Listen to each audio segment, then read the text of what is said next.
Morning, supervisors, staff, and guests. Would you please sign in?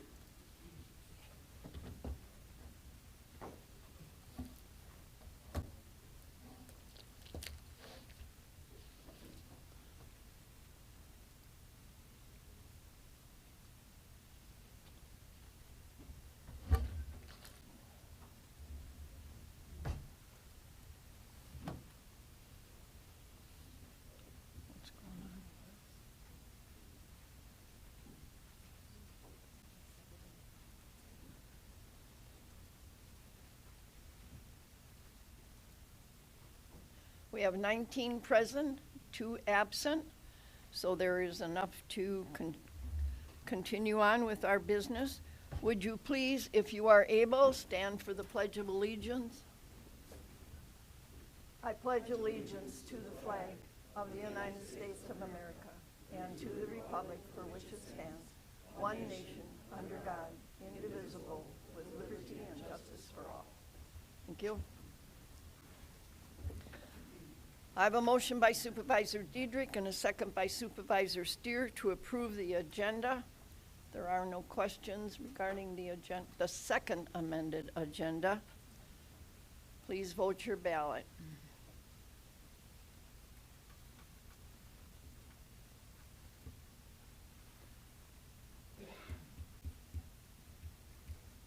We have 18 yes, 0 no, 1 abstain, and 2 absent. All right, moving on to approval of the minutes. I have a motion by Supervisors. No, hold on. Oh. There's just a, All right. takes a minute.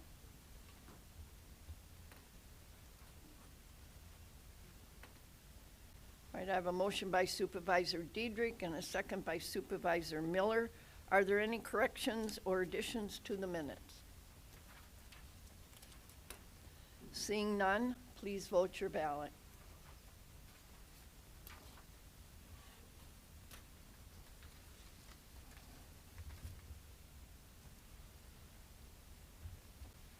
(17 yes, 0 no, 2 abstain, 2 absent). All right, moving on to communications. Are there any communications? There are none. All right. Public participation. Don't see anything. All right, for special business today, we have Ty Bodden, who is our District 59 Assemblyman, and we're very happy to have you here, Ty.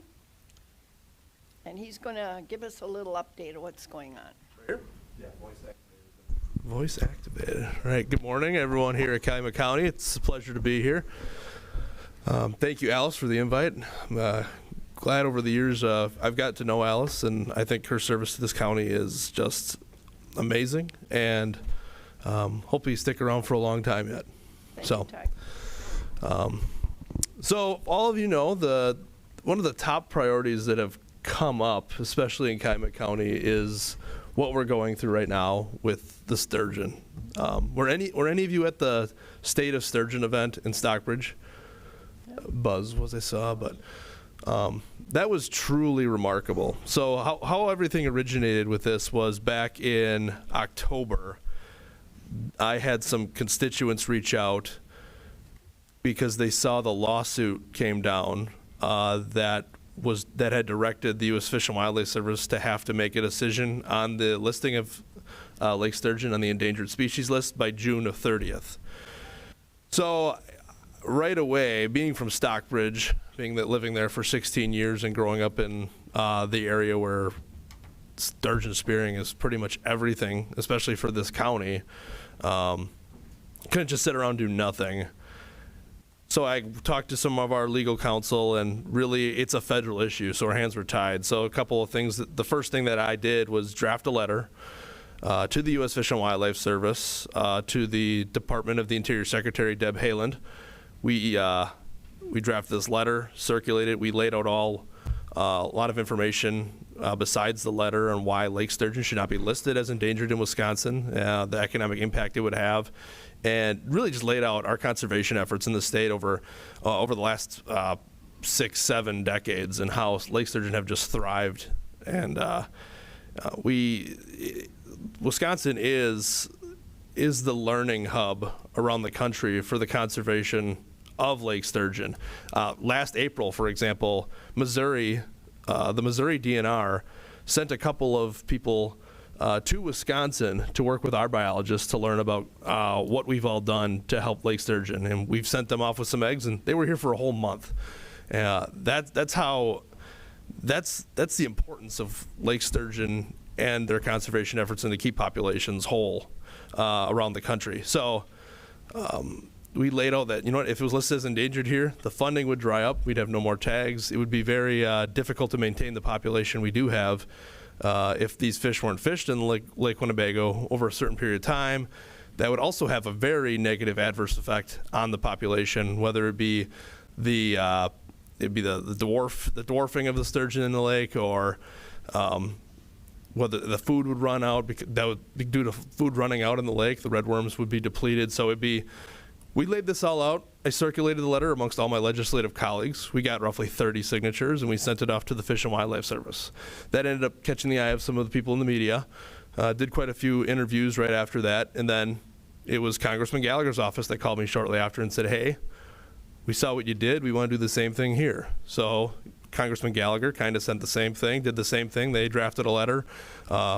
Majority of the congressional delegation in this state signed on to that letter too. It was bipartisan. We had Tammy Baldwin and Ron Johnson both signed that letter too, encouraging the lake sturgeon be left off the endangered species list in Wisconsin. So it really is a bipartisan effort here.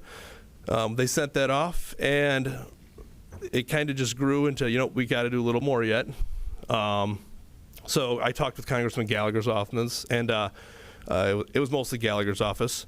I ended up drafting a resolution, AJR 106, which basically encourages the DNR to continue to work with the U.S. Fish and Wildlife Service to keep sturgeon off the endangered species list, and to do all they can and basically request the DNR to, you know, ask for resources from the state, because representatives like me will help get them to you if we need it, to do anything we can to keep our sturgeon spearing going. And so that's what we introduced. It did pass both Senate and the Assembly, so that made it through. So AJR 106 is official. It was a very exciting thing. And then what actually happened too is Congressman Gallagher, Congressman Grothman both introduced the SPEAR Act. I forgot what the acronym is. Actually, I'll pull it up here. Kind of creative. You don't see too much creativity out of Congress. I joke with Congressman about that, but the Sturgeon Protected and Exempt from Absurd Regulations Act. So basically, this legislation would proactively make sure that lake sturgeon aren't endangered in Wisconsin. So this has been done before with other animals, wolves, there's like prairie chickens. Some states have good populations, some don't. Some laws have gotten through over the years. So this is something that we're just proactively keeping on. I think our DNR has done a fantastic job working with them and talking to our sturgeon biologists here in the state. They're on our side. They're on Calumet County side. They're on our side as a state and the benefits of lake sturgeon. So it's been wonderful working with the DNR there.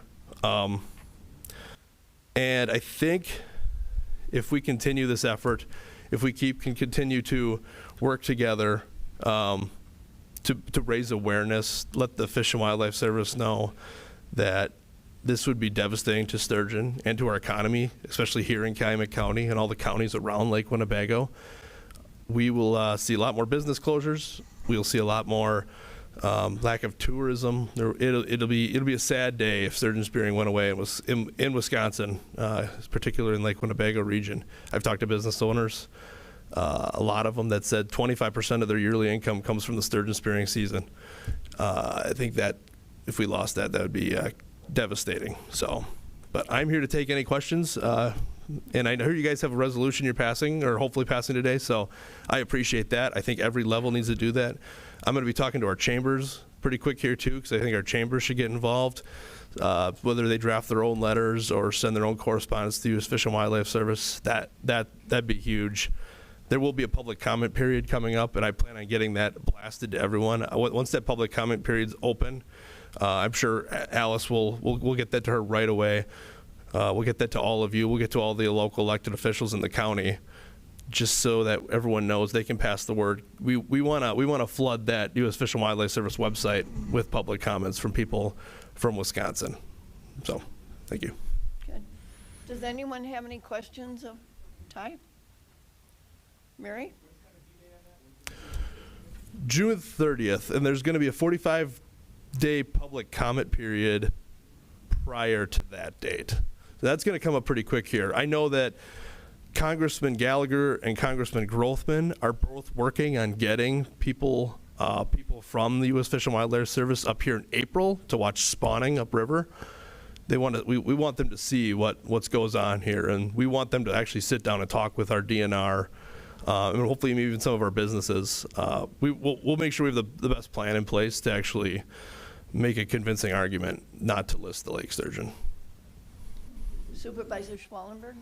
Thank you, Madam Chair, and thank you for your efforts to try and save the sturgeon spearing. I just want to make a comment. Last night, my grandson, I was sitting with my grandson, and he had an article to read for his science class, and I asked him to show it to me, and it was from Field and Stream that about this issue and with the state of Wisconsin. So in my mind now, I'm just thinking, and I had mentioned to him that that this was going to be happening at the county board meeting, but if you could get the kids in the schools and everybody, involved too, because there are a lot of kids that spear too. Yeah.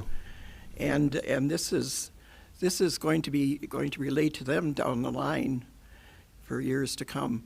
I do have another question though. Are the tribes involved in this too? Because that's part of their culture too. Yeah, great question on the tribes. Congressman's office has been in contact with them. I do not know where that's at. I know they have had concerns about where dams are located, and that might help affect spawning. But the tribes know that if it wasn't for the efforts that have been made by the DNR, the sturgeon would not be where they're at today.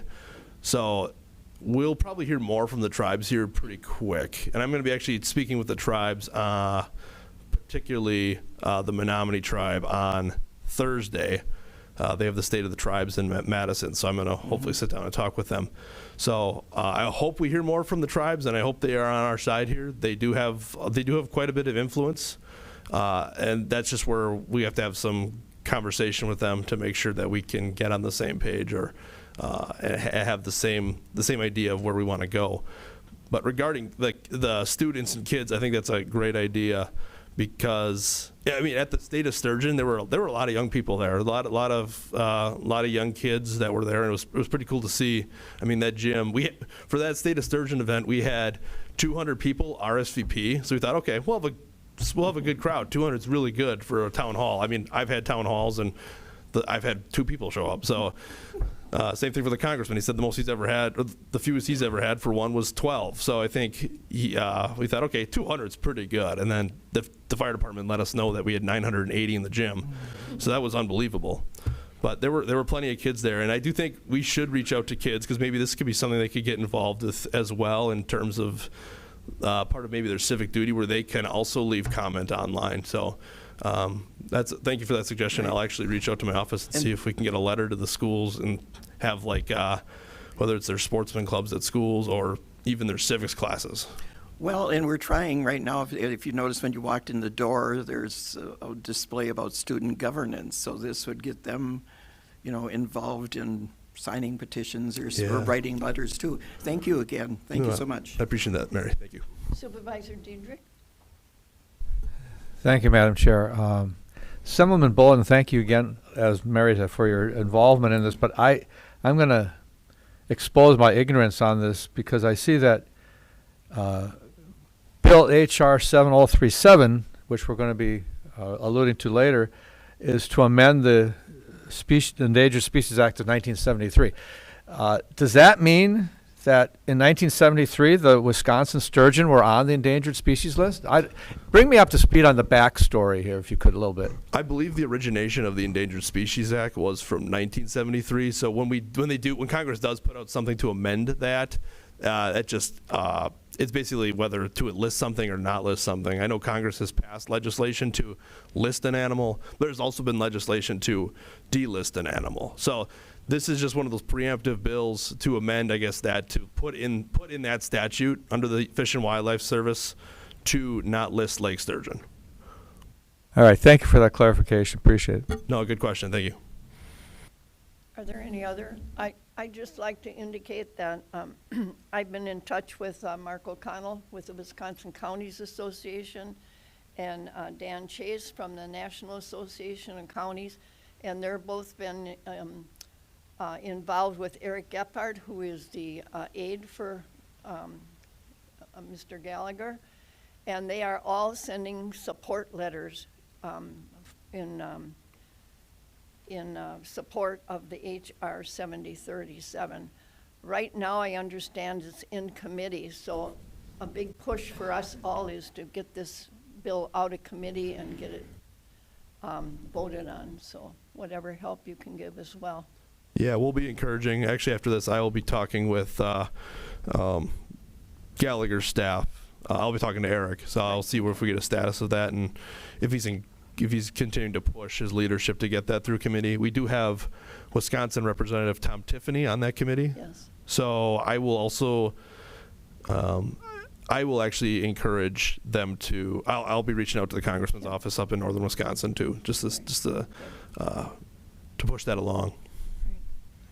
Okay, Supervisor Loughran. Thank you, Madam Chair. Mine's more of a comment. Being in the business for 20 plus years around the lake, 25% could even be small, because we're talking during the year of the fishing clubs that get together, most having to do with sturgeon. You know, yes, there's walleye and stuff too, but sturgeon probably brings them together the most. And the amount of people that come to the restaurants and bars from all around the state, they would not be here. And that brings them back. You know, so it's the 25% could even be small. This would be humongous if this would be gone. I just seen on the news this morning about how devastating the snow up north is to the businesses there. This would have that same effect around here. It would be, and maybe worse. So Yeah. thank you, Ty, for what you're doing. No, appreciate that. And it truly is if we lost it, it would be terrible for our business. I was literally just talking to a tavern owner, and they said that they had people over the years, last year, I think he said last year, they had someone from St. Paul, Minnesota, Ontonagon, Michigan.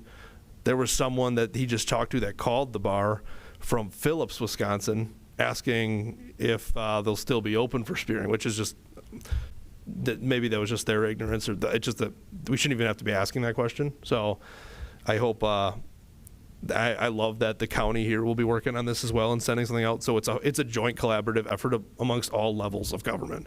So thank you. Thank you. If there are no other questions, thank you, Ty, for taking the time. I know you're in session this afternoon, so good luck. No, thank you so much. It's an honor. It was an honor being here, speaking with you all. So thank you.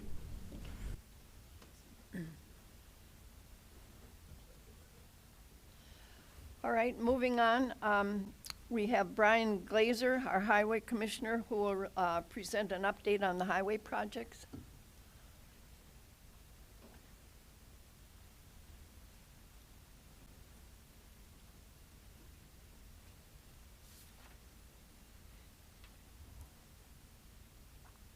Good morning, everybody. Nice to be with you. I think the last time I spoke was probably about 5 years ago, so it's probably well due. Probably a lot of new faces to hear my presentation. So our highway department mission is to provide a safe and quality transportation infrastructure within the county. This investment is done by constructing and maintaining roughly 220 miles of state and county trunk highways. As many of you know, the county population has really grown over the last few years. We take care of 9 townships, 5 villages, and 7 cities, which in many ways are our entire department. We work on that relationship each and every day.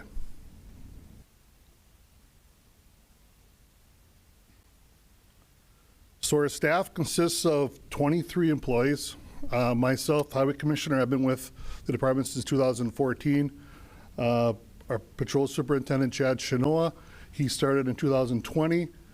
Mike Gaskell, he's been with us since 2010. Lexi Lau, she isn't the office manager quite yet. We're working on that, hopefully, in the next few days here. But basically, Lexi's been our part-time assistant as Michelle Maas has retired back in December. We have 2 foremen, 2 mechanics, 15 highway maintenance technicians. Those are the guys that basically plow the snow, go out there and maintain the roadways. You know, they basically do all the road construction work. So basically, you know, those are the guys that do the everything out there. So like I said, a total of 23 employees. Our further staffing, we like to employ 3 LTs for winter. That's been a challenge over the last few years because obviously, you know, a lot of times you get LTs, they don't want to give up their unemployment, or they just would rather not plow snow. So this last year we upped the wage for that, and we've been fortunate enough to have 3 LTEs with us this winter. Obviously the winter hasn't been as extreme as it has been in the past few years. It's a comfort for me knowing we have enough guys here to maintain the roads in the winter. And then we also employ 5 seasonals in the summer. That pertains basically college students, kids that basically come to us in the middle of May and they stay with us probably through the month of August and cut grass and flag traffic and do all those things, you know, the crews could assist the crews with doing their work. So very important part of our operation is those seasonals and our LTEs. As many of you know, we have 2 locations. Our main hub is in Chilton. We have our new facility, which was built in 2017. We're really happy with that placement and where we are with that. Really was a great asset to our department, being able to have enough room for our equipment and everything we do, all of our repair work, really was a great asset.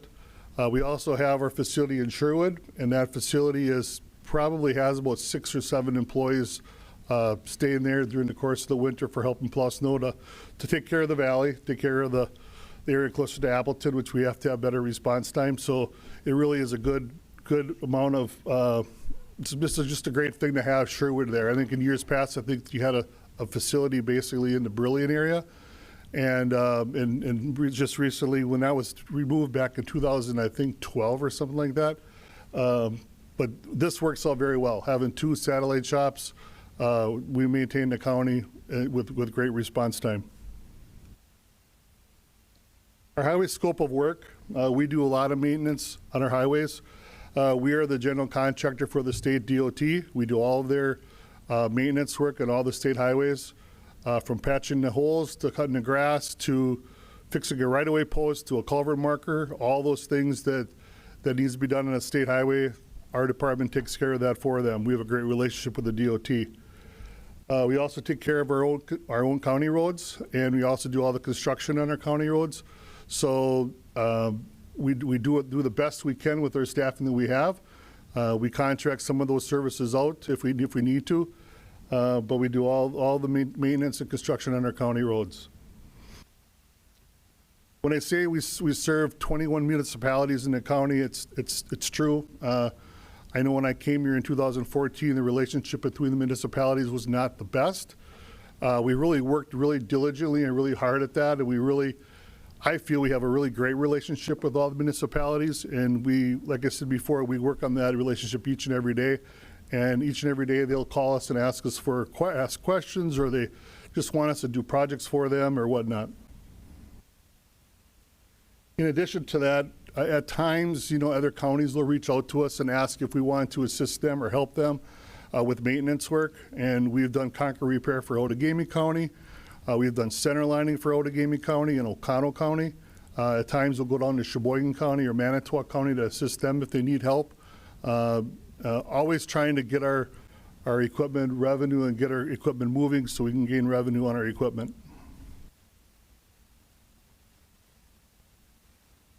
The state has 93 miles of highway which we maintain each and every day. A lot of that is winter maintenance. Winter maintenance is a big part of what we do. In fact, I always tell our staff, hate to say it this way, but we get judged on winter, right? And this is our job. We have to make sure that we're out there taking care of our roads in the winter, and people count on us. So basically, the state's the same way. 93 miles of state highways, we're responsible for making sure those state highways are safe and sound each and every morning. We take care of the drainage control, the surface and base. Many times that consists of basically, like I said before, fixing a patch of asphalt or simply, fixing concrete repair or anything there is on the surface we're maintaining. We do right-of-way assistance for the DOT as well, along with any discretionary agreements, local forest agreements, and also performance-based agreements for the DOT. We do a lot of those types of agreements with them. I know we're going to be doing a route and seal this year. We're going to be doing some concrete repair for the DOT. They don't contract any of that work out. They just contract the county to do that work for them, and we're happy to take that on.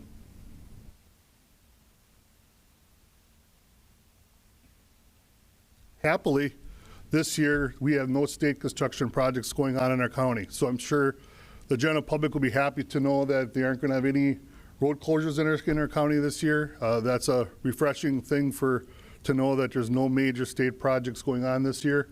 I think last year we had one on 114 and we just 55. We've had different state projects going on each and every year, which I'm happy to have because it maintains or it gives us a better ride surface. But this year we have no state projects planned on our state highways other than our maintenance work that we're doing.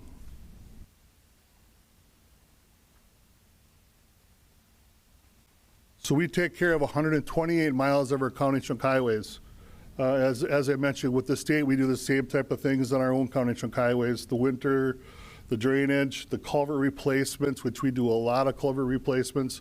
I think last year we probably did close to 75 to 90 culvert replacements on our county trunk highways. Right-of-way permits is a very, very common thing this time of year where many utility companies are reaching out and wanting permits. So I'm constantly looking at utility permits and basically approving those permits as well, and along with the supervision. So for this year, we have a very, I wouldn't say a very aggressive schedule. We have a very big schedule. Other years we've had bigger projects than this year, but I'd say we have a long list of projects we want to do this year. And one person may ask, well, how do you come up with these projects? How do you determine what projects get done? Well, we do all of our ratings. It's called the PASER ratings, and PASER stands for Pavement, Asphalt, Surface, and Evaluation Ratings. That's how we assign a number to each and every road every 2 years, and we assign a number, and we basically have a severity on that roadway on which we think needs to be replaced first. And then we apply that to our capital improvement program, which I work with David and Todd each year to determine what projects need to get done. So this year, County Chunk Y, which I know has been a kind of a 2-year project with the city of Chilton. That project from Y, from Park Street to Breed Street, is a total reconstruction. That's being done. Utilities are being handled by the city, and that project will be finished, thankfully, this summer. It's a very big project. It's probably our biggest project of the year, but we're looking forward to that, to really solidifying through the city of Chilton on County Chunk Y. And then after the project is over, we're going to jurisdictionally transfer that project over to the city once it's completed. County Chunk E from 55 to Long Road. That's the second phase of the County Chunk E project. Last year, if you remember, we did the pavement from 57 up to Long Road. This year, we're going to go from Long Road to 55, and we're working with the Village of Stockbridge. We have an agreement with them to work on that portion of roadway. So that's going to be redone this year. All the culverts have been replaced. So that's all done. So it's going to be, taking care of our big paving project on E up to 55 this year. The following year and following next 2 years from 55 to the lake is going to be done. So we have a couple big structures we want to replace in that area. But in the next 2 years, the remaining part of County Trunk E will be finished. County Trunk A from County Trunk Q to County Trunk HH is another pulverize and pave. We're working with the the town of New Holstein. We have an agreement with them to do that project. As many of you know, if you go to Schwartz's, in St. Anne, it's a roadway that really needs some assistance, and we're, like I said, working with the town has been really good, but we have an agreement to have that project pulverized and paved and milled as well to have it done this year. County Trunk B from 57 to 55, it's under engineering design right now. That project is part of the BIL, the Bipartisan Infrastructure Law, which we received a tremendous amount of funding for that project. That project is in design. Some of you have probably sat through some of the local officials meetings with me, and also some of the PIMs we had, public informational. We just had one last week, but that project is scheduled for 2026. But a lot of design has been done on County Trunk B to be done. And that's going to be probably one of our bigger projects, similar to what County Trunk G was last year. County Trunk KK, excuse me. County Trunk KK, we have a traffic signal project at State Park Road. Many of you are wondering, the traffic on KK is pretty bad.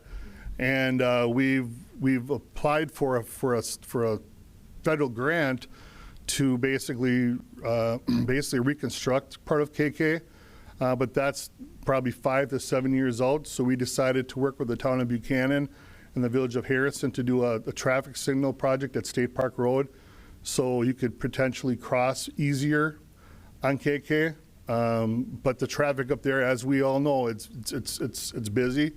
But it's a very, very, what should I say? There's a lot of work to be done on that project. I'm working with the city of Appleton on a traffic signal agreement, and also, like I said, with the engineer to bring that project to fruition this summer. So you'll see traffic signals going in there this year.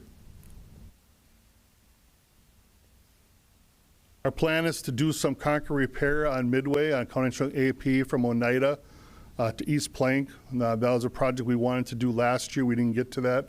We had to carry those dollars over, and our plan is to work on some of those areas that have bad concrete. We want to work with the city of Appleton on some storm sewers and curb and gutter to get that area fixed. It needs some work.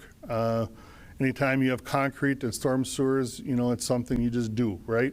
So it's something we have planned for this year to work on concrete repair on AP.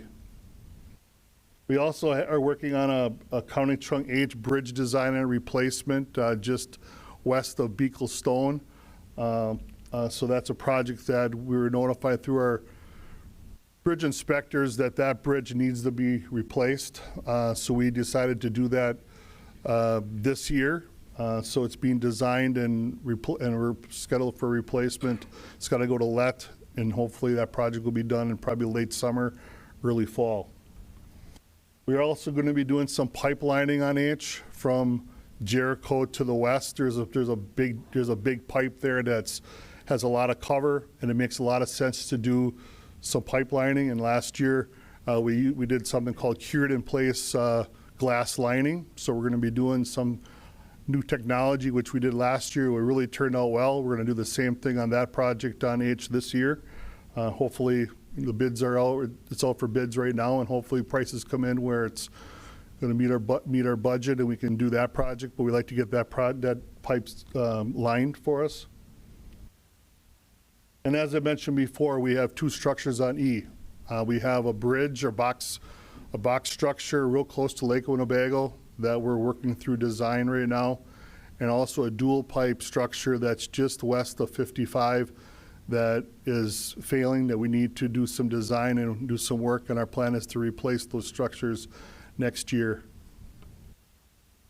And then lastly, County Trunk KK, we have a signal improvement project with the city of Appleton and Outagamie County, which we're working with them on basically, this is more to do with the actual signals themselves, you know, working on timing and just, you know, where are the signals located on that area. It's a design that's been going on. It's been a project that's been going on for the last 5 years. But I'm working with the city of Appleton and Outagamie County to bring that project to fruition. I'm not saying we're going to be adding any new traffic signals in that area. It's just how can we appease that area and get the traffic moving more freely, and what can we do there? We haven't been getting a lot of luck working with the DOT to help us with any major projects getting onto 441. They aren't really willing to, how should I say it, step up to the plate and assist us with those dollars. They have all their attention onto the big 41 project between Appleton and Green Bay. And so whenever you talk about corridors in the bottom, you know, and all those connections, the DOT kind of pushes you to kind of put the brakes on those. So we're working. We're just going to have to keep on working, and hopefully we can get some of those movements going more freely on KK.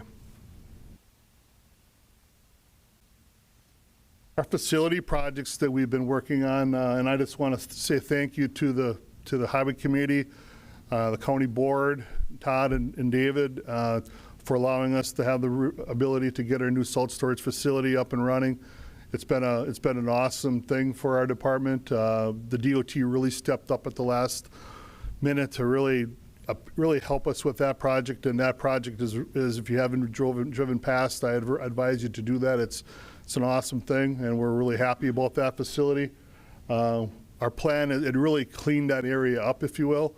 The whole parking lot is opened up. The old salt shed, in my mind, was an eyesore. So it really gave us some room to really expand, and our plan is to pulverize that asphalt in the parking lot and put a binder mat in, a surface mat, and then potentially down the road we can always put another mat over the top and seal it off when we know everything's in the right place. But we want to seal that off and do some asphalt paving in there this year. We're going to be installing 2 overhead fans in our mechanic bay to provide better air movement. We've been having some air quality issues going on in our mechanic bay area. And we're doing some upgrades in our fuel management system, a lube system management, and lube tank aging. Just improvements we're making with our fuel management system, all for the good. It's all for our new what do you want to call it, our cost accounting software that we put in. We're also going to be looking to purchase a 55-ton iron worker and accessory piece to our shop. That's something that you use for bending steel and iron.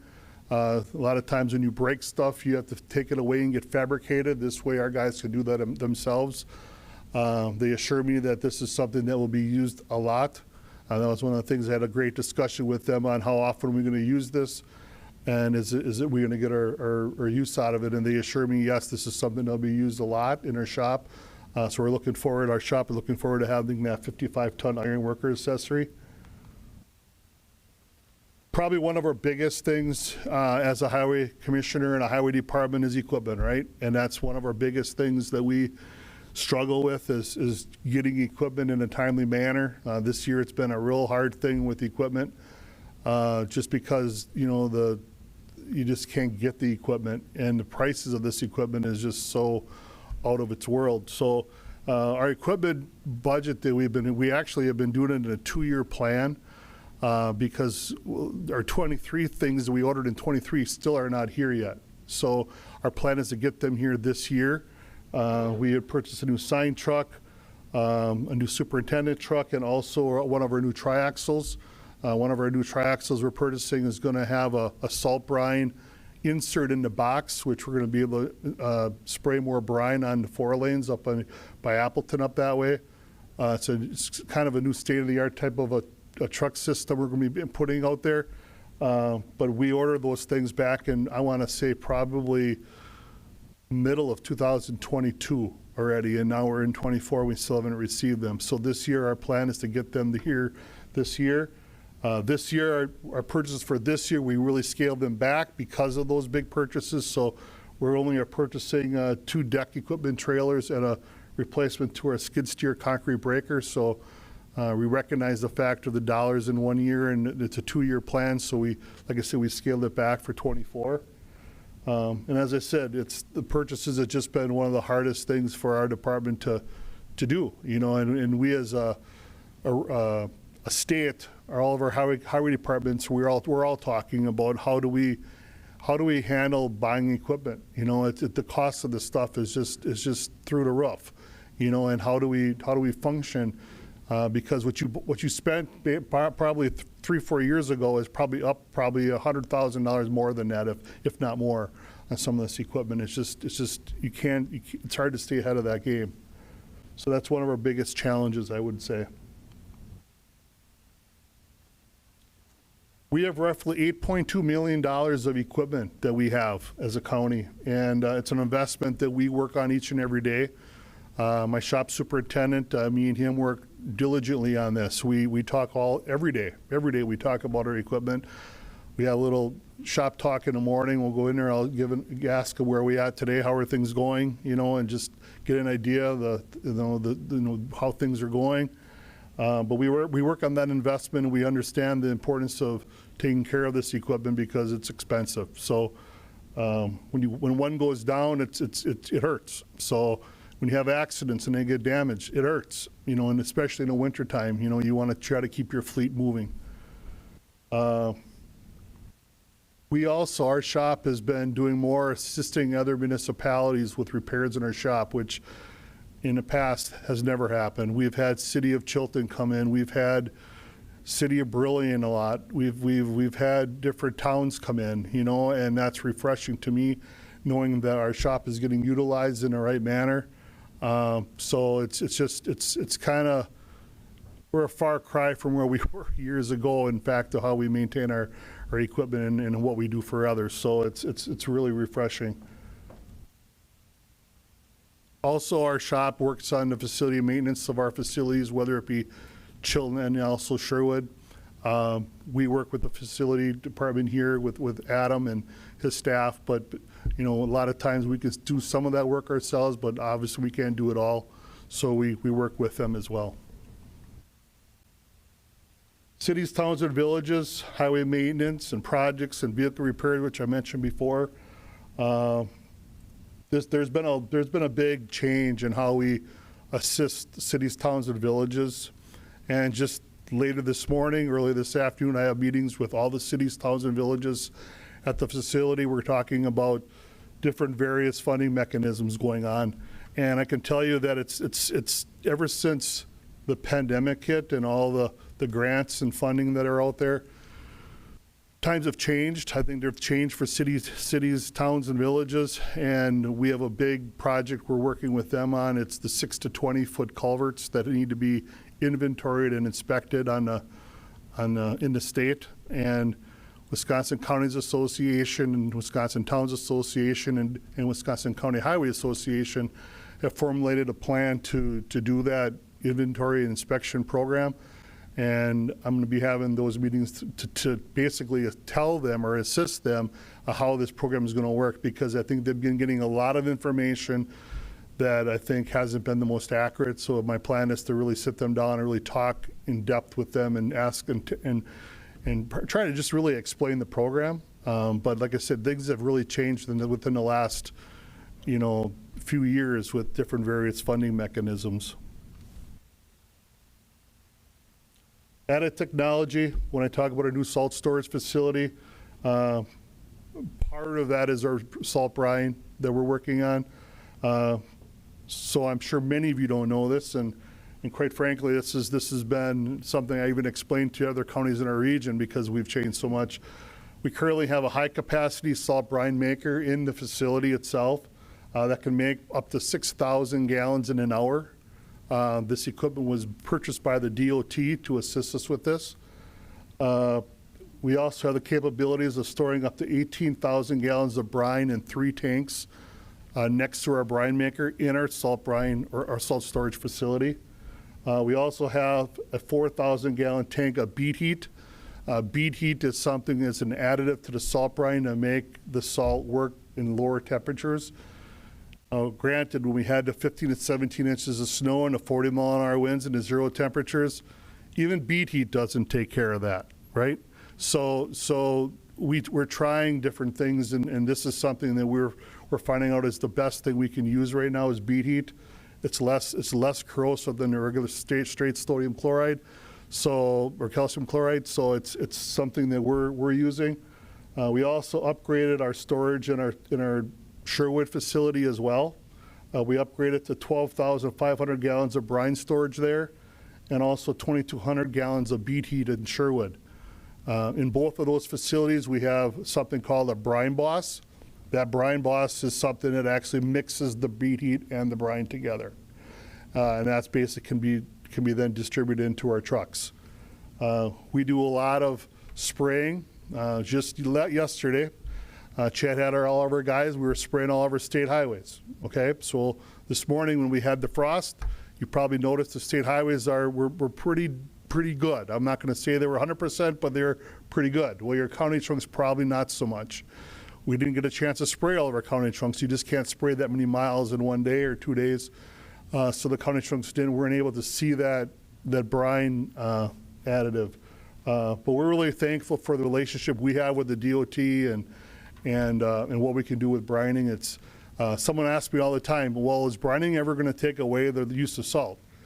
No, salt will always be used. It's just going to be used at a lesser rate, and it allows you to basically, take less, just be more eco-friendly to help you use less salt is what brine is going to do for you. And the beet heat is more of an inhibitor. The salts are an inhibitor to make the salt work faster. So that's what that all is. But like I said, we're thankful for that added technology.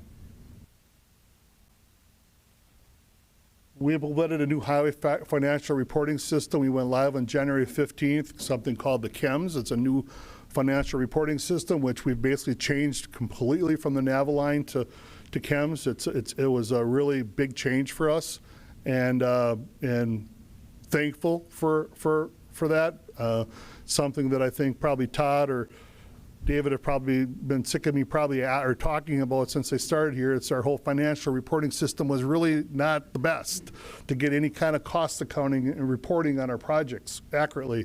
And the use of this new system is going to really help us. And Lexi, our office gal, she's been great with it, really working on it. And like I said, she's been a quick learner, and I couldn't ask for it to be going any better than what it's gone. She's really did a great job in working with Mike and to get it going.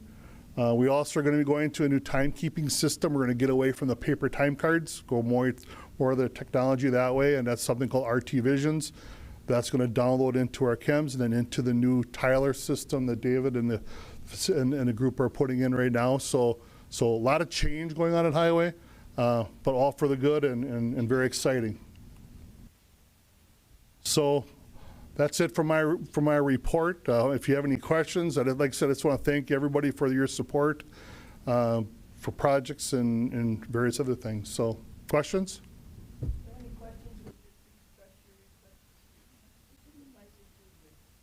Thank you, Madam Chair. I hope everyone's awake. I know Brian's covered a lot of material there. Do you have the ability, Brian, to go back on your slides? Can you go back to the proposed ward work in 24? You had a list of county highways in coming up in 2024. I didn't mean to prolong this, but it's a question I think I want to share with the whole board. All right. You kind of glossed over it, and I'm not sure everyone understands it, but you see on a lot of his county highways, Brian's got a thing called pulverize, mill, and pave. All right. Could you explain the difference, Brian, to us between mill and pave and pulverize, mill, and pave? Because it's a concept I think you pushed in the county with great success, for example, on PP. So just run that by us quickly. Thank you. So when you have asphalt roadways, pulverize and pave is when you're basically taking existing asphalt, you're pulverizing, grinding it up, relaying it down as a new subgrade. You're leaving that material on site. Mill and pave is when you mill roughly 2 or 3 inches, you haul it away, and then you're milling over the top of the existing. Many times, and I hate the state does a lot of mill and paves, okay? The state will mill off 2 inches, put 2 inches back. So any reflective cracking you have on that existing asphalt generally will come through. And then what ends up happening, and then a year or two later, you're out there crack filling. So the only way to get rid of that get rid of that cracking is to actually pulverize and take care of that entire subgrade. So that's a standard that's been for probably 40, 50, 60, 70 years of how to do projects. And I really believe that that's the best way of really reconstructing roadways efficiently and the right way is by pulverizing and pave. There's a lot of different technology to do different things, but like I said, if you don't pulverize them, you're going to get reflective cracking through. And a lot of times if you have curbing areas and you don't want to do a lot of excavation, you can mill those you can mill that area into curbing areas to make it less work for you, if you will. But I'm a very strong proponent of pulverize and pave. Thank you, Brian. On the City of Chilton project, you said after it's completed, it will be turned over to the city for regular why do we do that? You do that because when it's in a city like that, they can maintain that much more frequently than we can. We did that with Conningsville F. When we go plowing, many times when we leave Conningsville Y in the rural areas, we may not come back to that street for maybe 3, 4, 5 hours later. And this way, the city has the capabilities of maintaining that roadway more frequently. I've actually had this discussion with the city of Appleton. I'd love to do that with Midway Road, AP. They're quick to not want that. and I've had a discussion with the old DPW director and now the new, and Midway is one of them that really I feel would be better served to be a city street or a city highway. But ultimately, not every road you can do that with, but that's why you do that. Okay, thank you. Mr. Hanschke. Thank you, Madam Chair. Thanks, Brian. I got to say, being on the Highway Committee, you are a treasure for the county. You do an excellent job.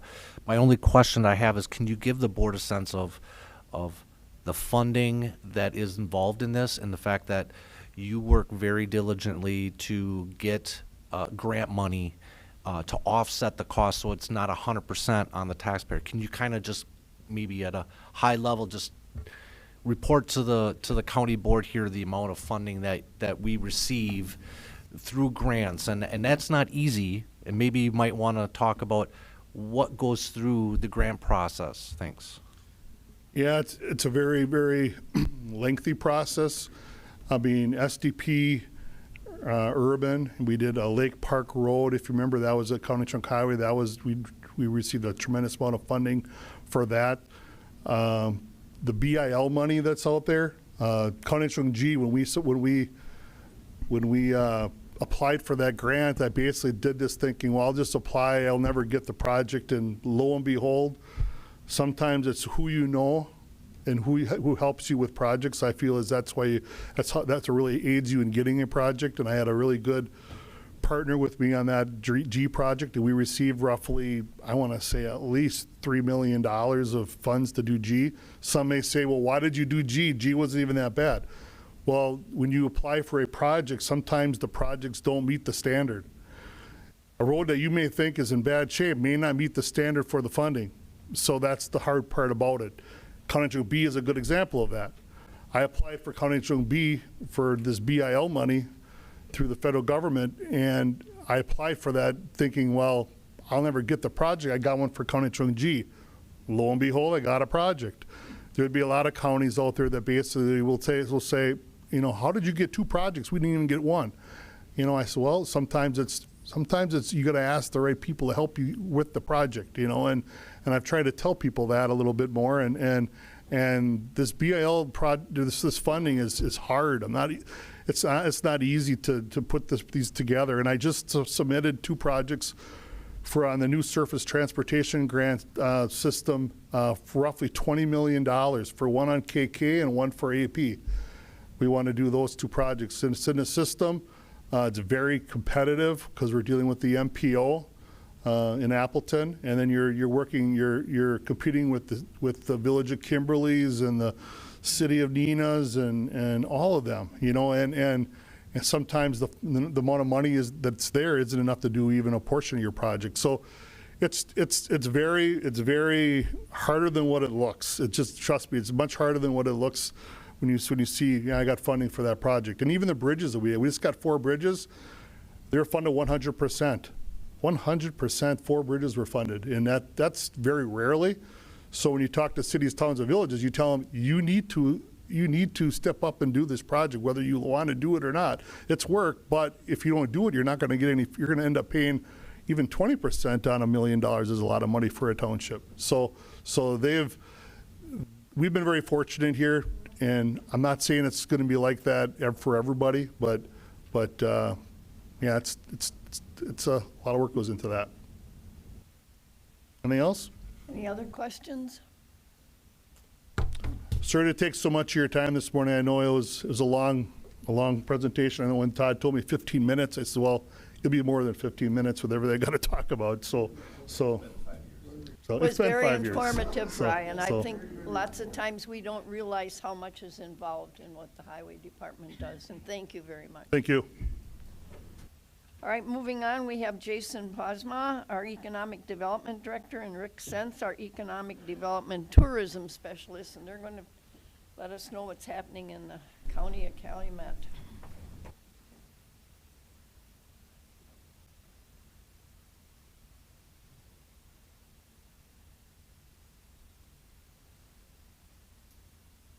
Thank you, Chair Connors and members of the board. I'm Jason Pausma, and this is Rick Sense. Today we're going to talk a little bit about 2 things that we're working on in economic development. One is the Brownfield grant that we received last year, and the second thing is the things that we've been working on to promote tourism in Calumet County. So,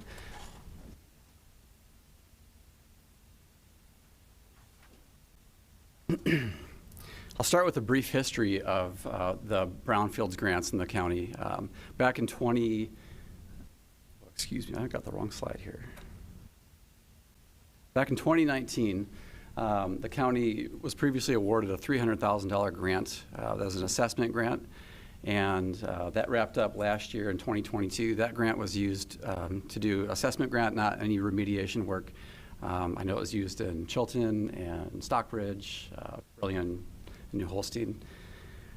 So then in 2022, the county applied for another assessment grant, but this time it was a coalition assessment grant with Outagamie County and the Fox Cities Greenways. And last year in 2023, we found out that we got that. It's a $1 million assessment grant between the 2 counties and the Fox Cities Greenways. Calumet County is the lead agency on this grant. We were the lead applicant for it. We submitted it. Because of that, we are also responsible for all the reporting and all the financials to the EPA for this grant. So we are the lead agency. As I said, the coalition partners are Outagamie County and the Fox Cities Greenways. Stantec is our environmental consultant on this grant. They're going to be doing all of the consulting work and all the study work for this grant. So when and where are we going to be using this grant? This grant is a 4-year grant. It's going to go through 2027, September of 2027. As you can see from this map is a kind of a screenshot from a map that the DNR puts out of all the known brownfield sites in the state. This happens to be Outagamie County and Calumet County. And you can see that brownfield sites are everywhere. The green sites on this map represent sites that are closed brownfield sites, and the blue dots are sites that are still open sites. Typical sources of contamination for brownfield sites, you typically think of commercial and industrial, but it can also be agricultural uses. It could be undocumented historic fill, so that a lot of times along like waterways, lakes, back in the old days, they would fill up low areas with sawdust or any other fill materials. So that can make that a brownfield site when you're looking at redeveloping sites. It could just be a building too that has asbestos or lead. That could be considered a brownfield site as well. So what are the impacts of brownfield sites on communities? Well, obviously it can affect your public health, but it can also affect your tax base and your quality of life. It can reduce your property values. If you have a brownfield site, it can blight areas, blight can spread. Crime can increase, it can decrease sales. You know, if you're a business that's trying to attract a workforce, it can make it difficult. If you're, you know, if somebody's coming in from out of the area and they see a bunch of blight or brownfields, it can make it difficult for local companies to attract workers for their workforce as well. And then, yeah, tourism as well. You know, if you have a lot of blight, then, you know, it's going to make it hard to attract tourists to come and spend money in your town sometimes as well. So why do we want to develop why do we want to redevelop brownfields? If you think back to that last slide, it really mitigates all the impacts that brownfields have on an area. It improves your community health. If you're redeveloping infill brownfield sites, then you're not using up green agricultural land on maybe the edge of a city. So it preserves green space, it reduces that urban sprawl. It eliminates the blights, it eliminates blight, and it improves neighborhoods. And it'll increase your tax base as well when you redevelop brownfield sites. So what are the eligible activities under this Brownfield Coalition Assessment Grant? A question that we get a lot is, do the sites need to be publicly owned? The answer to that is no, it can be a privately owned site. So eligible activities, as I said earlier, it does not include any remediation or cleanup. If you think about the process of redeveloping a brownfield site, this grant covers the first steps in that, where you're doing the assessment work, the planning work, outreach. You know, after that is done, then you can start doing some of your financing, and then ultimately on to redevelopment. But so this grant covers inventory and prioritization of sites. We don't know all the sites that are out there. You know, we'll get a call. We'll go look at the site and determine whether or not the site might be eligible for this grant. Then it kind of moves on to the meat and potatoes of assessment work, your phase 1 and your phase 2 environmental work. Your phase 1 work is really just doing the background investigation of historical uses on the site. Your phase 2, you start sampling your soil and maybe groundwater. It can also cover studies for asbestos and lead-based paint in buildings. It would also cover any remedial action planning. So once you kind of know what's in the ground and you have a developer at the table, you have to really nail down what you're dealing with. So it's kind of beyond the phase 2. You do additional testing and sampling, and you come up with your plan for redevelopment with your civil engineers and whatnot. And after that, it also covers your community outreach and education.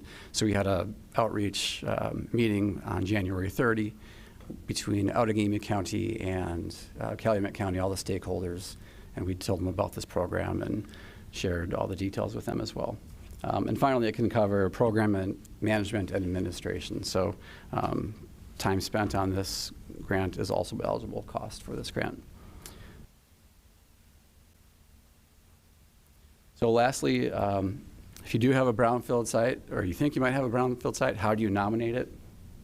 We have a site nomination form on our county brownfield page that we also shared with all the stakeholders, so they have that. If we get a site nomination form from someone, we'll review it internally as staff. and decide whether or not we're going to send it to a Brownfield Advisory Committee that we formed, which is made up of stakeholders from Outagamie and Calumet County. That Brownfield Advisory Committee can either approve the site for funding or not. If we get a lot of sites, we might have to rank the sites and prioritize them. But not all sites we would necessarily send to the committee for review if it's a small site or a time-sensitive project that might be tied to a real estate transaction or a funding transaction. We have the ability internally to just approve them between the coalition members as well. And finally, why might a site be denied? You know, if it's a privately owned property, obviously we need access. Without access, we can't get on. Not all property owners are willing to provide access. They might not want you on there snooping around. And that kind of goes along with the uncooperative. If you don't have a cooperative property owner, then it's not eligible for, it wouldn't be a good candidate for funding as well. So that's a quick, brief overview on our brownfield site. At this time, I'm going to turn it over to Rick to talk about tourism. Thanks, Jason. Good morning, everyone. Just a little bit of a transition here from trying to throw a little color on the screen after dealing with brownfields. That was kind of a little bit of a, okay, I guess we'll move on. Next slide. If you look at, prior to Jason and I starting, Jason started in January, I believe, of last year, and I came on board in June. There were actually some things happening, and I just want to kind of summarize those really quickly because this was kind of carried on from prior to Jason and I started up until just concluded this past fall, winter. Discover Wisconsin, we had a partnership with them. They produced 7 blogs between December of 21 through April of 23, 5 original short films from February to March of 22 to 23. They did one actual television episode where it broadcasts on Discover Wisconsin, and if you haven't seen that, I would encourage you to watch it. It's very well done, and it's available on their website. That was done on September 14th, 2022. It's called Calumet County for All Seasons. And then they did 15-second ads on social media. They did 4 of those from July of 22 through March of 23. And then most recently, the Cabin podcast was kind of a wrap-up of the entire contract that was established with them and Calumet County prior to Jason and I being on board. Since that time, we've done some things. Jason and I kind of met and kind of set up a plan of how we were going to attack this. The first thing we looked at was the actual website that we have, travelcalumet.com. And how many of you have been out to it? A show of hands, if that's okay. A few of you? Okay, great. We decided to look at doing a redesign. When you first opened the page, there was a large picture that showed up that really didn't show you anything other than a large picture. So we kind of looked at that and addressed that. Created, took those 6 buttons or 9 buttons that you see there. We made them 9. There used to be 6. We did that redesign. We also added the Travel Wisconsin fall color and snow report icon or widget, I should say, on there. We also then added a photo gallery. We added access to and archiving of the newsletter and podcast, which didn't exist when we started, and I'll touch on those in a bit. We also added 3 new sections to the website. We added a trails section, a section dedicated to High Cliff State Park, and also one to Aaron's Nordic Center. Part of those changes were a result of other things that we had added. In late September of 23, we added what we are calling the Travel Calumet Original Podcast. By a show of hands, how many have actually listened to an episode? Thank you, Beth. Okay. Well, our numbers don't reflect that. We have a large, actually, penetration so far, more than 7 countries. Actually, we're our 8th country. We have more than 200 cities across the United States. And I believe we're up to 26 or 27 states now where people have actually been active listeners. You can find the podcast. You'll see the listing of the current roster that we have there. But you can find the podcast. If you are listening to podcasts, you can go ahead to any of the indexes that are out there. All the major ones were listed on there, so I would encourage you to take a listen. Average range is from 15 to 30 minutes. You'll learn a lot about fun things to do around the county and also some interesting people as well. So in addition to the podcast, then we created a newsletter.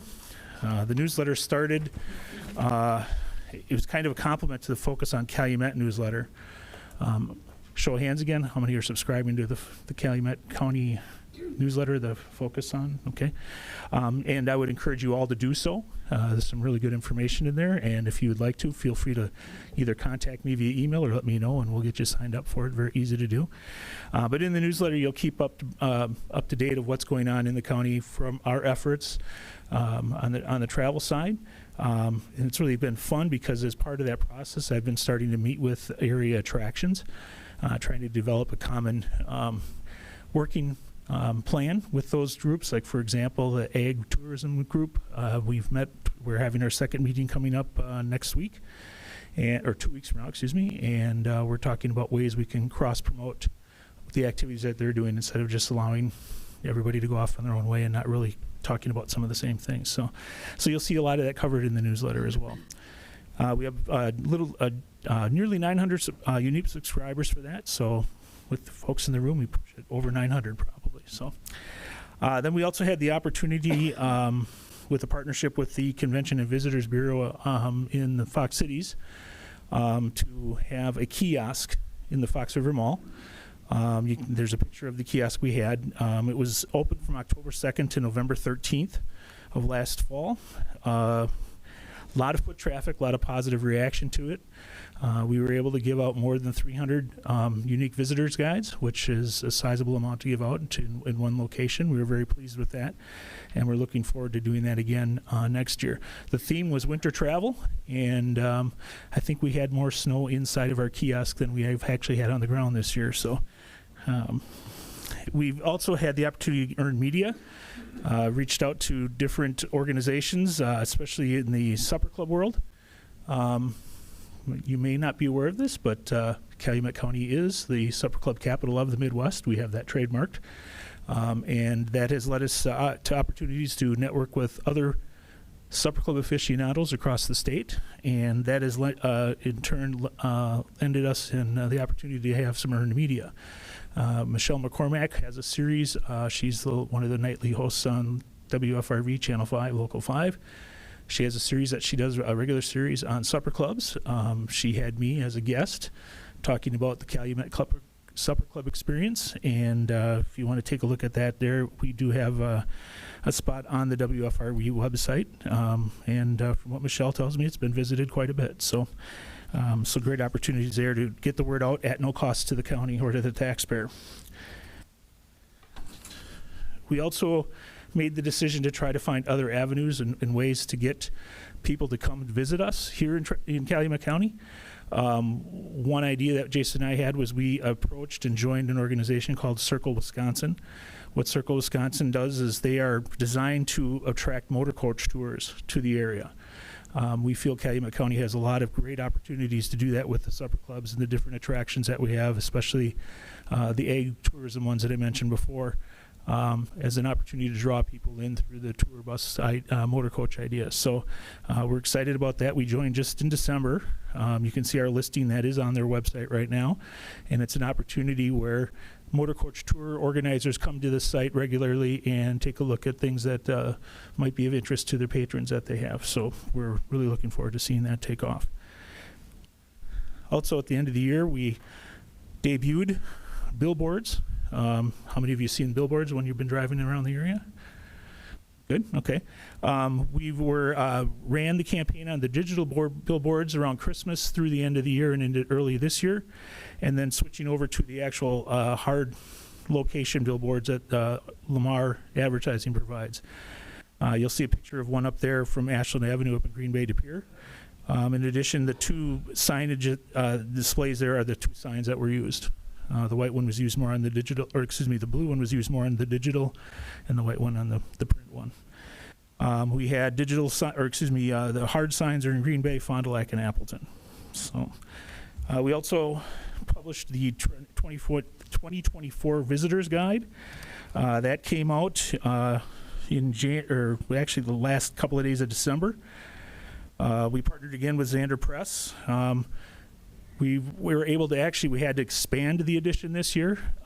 We were fortunate. We've been able to get a lot more in the way of listings posted, so we added more than 3 pages of listings and another page of additional content. I believe this is an opportunity for us to continue to grow this and to put even more information in that as we go forward. So if you have not received your copy of that, I do have some with me. You can certainly pick one up on the way out if you'd like. Another project that we're working on, we've started working with the Discover Wisconsin media folks again. This process is actually just underway. It's called Uniquely Wisconsin. Now, the idea of the Discover Wisconsin programming was we will show an area of the state and highlight all the wonderful things to come and see and do there. And we'll do it in 2 to 3 minute segments.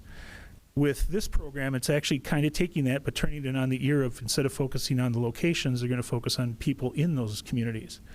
And we've identified, I think we're up to 11 that we've identified possible stories that could be told by this program. The folks at Uniquely Wisconsin are going to go ahead and work with us to narrow that list down. Eventually we'll have 3 stories that'll be produced for the program. One will actually appear on broadcast television. The other 2 will be part of a web package that'll be on the Discover Wisconsin and other media websites. So we're really excited and looking forward to that as we go forward. That will debut in the fall of this year. So 2 last things. The first is, why not use free advertising? Jason and I kicked around the idea of, why don't we put a Travel Calumet signature line on our email? So the email that Jason and I now send out, if you haven't received one from us, you will see this in the future. Every time an email goes out from us, we are advertising Travel Calumet County with the linkable image of the county and all the fun things to do here. So, and last slide is, we've been focusing on social media, and we added recently a LinkedIn page in addition to our Instagram and Facebook presences. And we've developed a campaign of posters that we run, kind of plant those on in our Facebook and Instagram and LinkedIn accounts, and then supplement with other material as we go through. This kind of always gives us at least a 1 or 2 posts a week type of process. And we're trying to have a little fun with these pictures, not the serious tourism stuff, but the serious but fun side of tourism here. So you'll see those throughout. I believe we have about 25, 30 different posters so far, and we debut them regularly. So, and that's it for me. So, All right. Are there any questions of either Jason or Rick? Please press your request to speak. I don't see anything, so thank you very much. Appreciate your time. Okay, moving on to the agenda, we have a review of the summary of accomplishments of the 2023 Calumet County Strategic Plan Initiative. And I'm going to turn that over to our administrator. Good morning. So I don't plan to go through this entire document. You're welcome. So you've had plenty of presentations this morning which highlight some things that are within this document. Sometimes you look at this and it's, it's a very high level, but when you actually hear the work that's being done in the departments, this is just a summary of that work. So this was based on our January meeting where we got together and made the strategic initiatives for the year. The department heads then go ahead and put that into motion, and you receive these accomplishments then at this time every year because it's a part of the overall performance evaluation and part of my contract. So other than just making sure that you get this, if there's some things specifically that you have questions on, if I'm able to answer, I had told Tony Reale, for example, like land and water stuff is too complicated for me to answer in great detail. But certainly these are in its entirety for the year. The plan would be for the next board then to have a similar strategic planning conversation, probably closer to May, June, once everybody's in their spots and in their new committee assignments, and we would move forward then for the 2024 plan. Are there any questions? Todd? How do I do this? Huh. Hope you all read it. Quite informed. Joan's trying to answer. I'm trying to, but I don't know how. Yeah, that's Okay. right. I noticed as I read through this that there were, some people put dates it was accomplished, and other people just, it was accomplished. Right. I think putting the dates there really help me to understand, you know, who's working on what when, and I would like to suggest that you put dates on those. Sure. Any other? Okay, thank you, Joan. All right, then moving on to Resolution 2023-19. I have a motion by Supervisor Hanschke and a second by Supervisor Schwallenberg. And Supervisor Huffsberger, would you speak to this resolution? Thank you, Madam Chair. Sturgeon, like all renewable resources, must be properly managed, carefully monitoring and adjusting as necessary their habitat, population, and harvest. Precise official record keeping proves Wisconsin's sturgeon population is actually improving. In Wisconsin, the collaboration of state fishery professionals with many private conservation groups, sturgeon advocates, indicate that we, Wisconsin, can manage this remarkable resource better than any other entity. All right, are there any questions regarding this resolution? I think you heard Ty talk about it this morning as well as others, so would you please vote your ballot?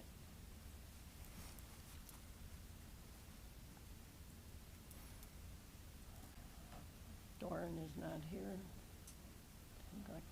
Okay, we have 18 yes, 0 no, 2 abstain, and 1 absent. So that resolution has been adopted. All right, moving on to Supervisor's Report, and please request to speak, which I will like to start, if you don't mind. And this is in with regard to our evaluation of Administrator Romanesco. You have read the strategic plan, which is a great part of the accomplishments. We've reviewed them all. We've looked at them all. I have queried county board supervisors about the administrator's work performance and found no negative comments. In fact, all have indicated he is doing an outstanding job and that the county is doing quite well.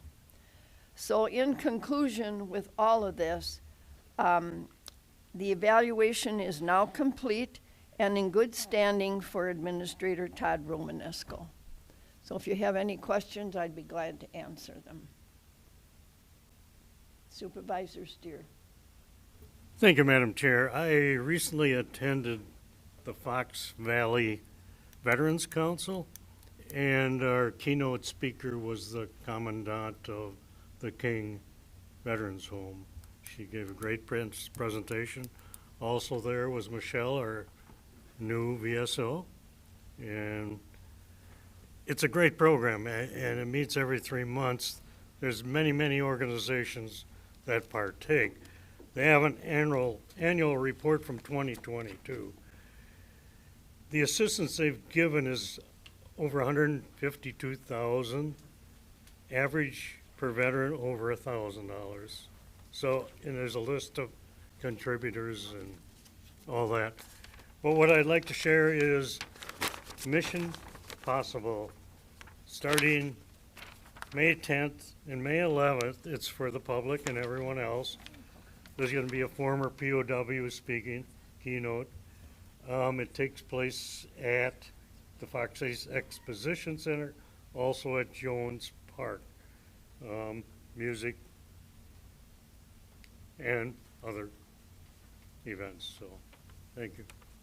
Thank you, Supervisor Steer. Supervisor Booty. Thank you very much. I had attended the Wisconsin County Highway Association Winter Road School. There was a combination there of both general education and technical sessions covering topics such as pavement, structures, highway department operations, state and national legislative matters, and as Brian had mentioned, the new 6 to 20 foot structure inventory and assessment program.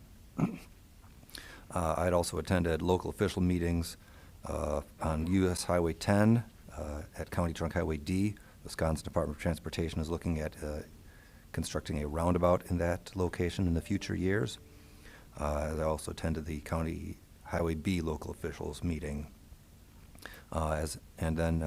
Lastly, as a few others here, I attended the Wisconsin County Association Legislative Exchange earlier this month, where we met with our local elected officials, their staff, and discussed more matters regarding national and state level legislative issues. Thank you. Thank you, Supervisor Booty. Supervisor Schwallenberg. Thank you, Madam Chair. To start with, Matthew and Andy and myself and Alice attended that legislative exchange. It's real interesting to listen. There was a session on artificial intelligence and what problems we can get ourselves into, too. So as far as parks is concerned, we're still working on our cabins. We're going to have to do a lot of landscaping. The road is a little higher than expected, and so to level that off, we're looking at possibly a June or July opening for those. If you've been down to the park, I think I've talked about this before, there's a foundation on the southern end. That's the new bathroom and dump station that's going up. The company that's building is saying they will start on the walls in April. Related to all the lack of snow we've had, our snowmobile trails have only been open a week, and whether they will, who knows what weather we will get in between. Ledgeview offers a lot of programs. One of the programs that seems to be quite popular is a homeschooling program that they do out there for the kids. Maple Syrup Sunday is March 17th from 9 to 1. You're encouraged to buy tickets online. They will sell some at the door, but prefer that you buy it online. That way they have an idea of how many people to prepare for. Human Services, Public Health did their 140 review. That's done every 5 years, but due to an Wisconsin Administrative Code 140, that's where it gets its name from. And they just verify that we do the minimal things for public health. There are 3 levels. We are level 2 public health system. To be a 3, you have to add other services that at this time we don't provide. We also had a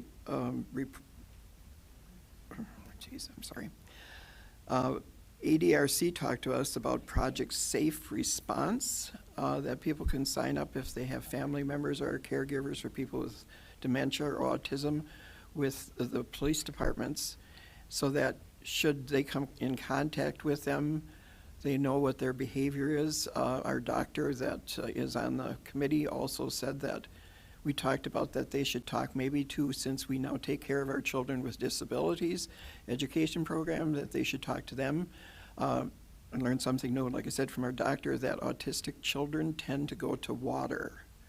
And that's why, unfortunately, you find out that a lot of them drown. They don't know exactly why, but they have a fascination with water. We are now owners of our Appleton office. We took ownership the 14th on Happy Valentine's Day. Supervisor Diedrich and I attended a youth lead program for REACH.